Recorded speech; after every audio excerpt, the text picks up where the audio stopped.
na kazi ya Mungu. Na huko hapo, na kazi ya Mungu inaisha. Kazi ya Mungu itaisha kama wewe uko hapo.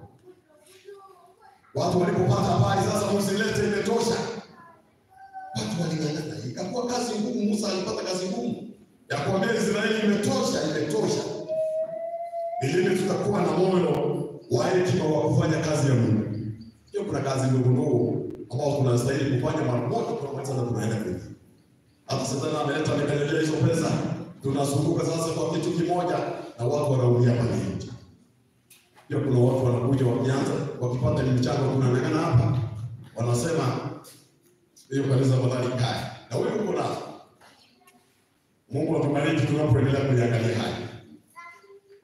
Lakini Israeli unaposoma hiyo fungu lingine unaenda tu ili wagai tu walitikia mwito, walifanya kazi kwa mwezi 2, kazi imeisha kabisa. Swali likaulizwa, umeona sasa utukufu wa Mungu umerudi katika nyumba yake? Na hiyo ndio kazi ambayo tunastahili tuweze kuifanya, na kila la Mungu liendelee kutukuzwa. Nataka tuweze kuangalia Matthew 6. Matthew 6, msomaji kama umefika hapo. Matthew 6. 6:25. Ile inasemaje? Mara akaingia kwa haraka mbele ya mfalme. 6:25. Ya. Hiyo ni 6:25. 6:25. Hiyo ni Marko. Matthew 6:25. Amen. 6:25. Ile inasemaje? Nawaambieni, msikie maisha yenu. Mule nini au mnywe nini? Miili yenu mfae nini? Maisha si saidi ya chakula. Asante. Na mwili ni saidi ya mavazi. Yesu anasema kwamba msisumbuke mtakula nini, mtafaa nini. Yeye anaelewa hayo mambo yote mnafanya nini? Mnayohitaji. Unajua kuna watu hapa wako na wajeni sawa mpaka 2060. Unajua tulikuwa tunasikia vision 2030. Ulikuwa unafikiria utapiga siku tumefika. Vision 2030 mpaka tunashindwa walipoanza hivyo tutafika kweli. Tumefika. Sasa kuna watu kwa hapa. Yaani umepiga bajeti yako mpaka 2060. Nimekuwa na mzee mmoja mahali tunapomwangalia kuna miaka 78 alikuwa ananiambia nataka kujenga nyumba moja hapa ya kifahari, hata watu wanatoka mahali wanakuja kusoma hiyo. Hakuna miaka gani? Hakuna 70 years. Inamuuliza umeamkaje? Inataka kujenga nyumba hapa. Wewe wacha tu. Na huwezi kutoa hapo.